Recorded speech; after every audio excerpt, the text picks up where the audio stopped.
Penyeberangan melalui Sanur akhirnya dialihkan.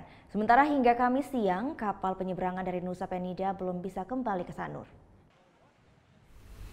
Meski penyeberangan di Pantai Sanur telah dibuka kembali, namun aktivitas penyeberangan belum sepenuhnya bisa berjalan normal. Pihak Syah Bandar Sanur sendiri terpaksa harus mengalihkan penyeberangan melalui Pantai Mertasari.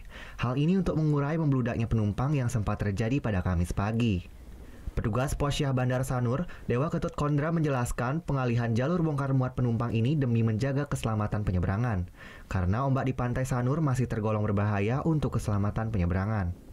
Namun sebagian besar kapal penyeberangan yang beroperasi saat ini adalah kapal dengan tujuan Nusa Lembongan. Sedangkan penyeberangan ke Nusa Penida belum ada yang bisa kembali ke Sanur karena masih terjadi gelombang tinggi di Nusa Penida. Kami untuk mengurai kemacetan penumpang, beludaknya penumpang, kami mempunyai jalan lain istilah mengarahkan ke Pantai Mertasari. Karena di Pantai Mertasari itu sudah ada dermaga yang bisa dioperasikan demi untuk hal-hal yang kita tidak inginkan untuk keselamatan. Sementara salah satu nahkoda kapal menjelaskan bahwa yang menjadi kendala adalah saat kapal akan keluar masuk alur. Sedangkan kondisi tengah laut masih cukup aman. Oh, di tengahnya aman-aman aja, cuma ngalun gitu, jarang-jarang ngalunnya, nggak terlalu besar, nggak kecil gitu, sedang aja. Cuma kita solusinya keluar masuknya ini yang kita gini, rintangannya kita keluar masuk alur aja gitu, pelabuhan itu untuk nyandar ke darat itu yang gini, yang susah kalau ombaknya besar gitu.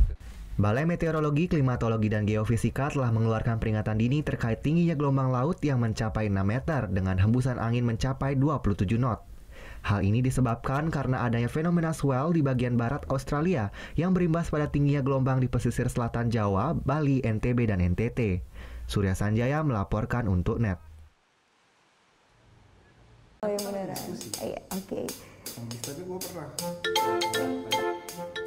Nah, udah kan nonton beritanya? Jangan lupa di-subscribe, di-like, dan juga di-komen ya akun YouTube dari Net Bali.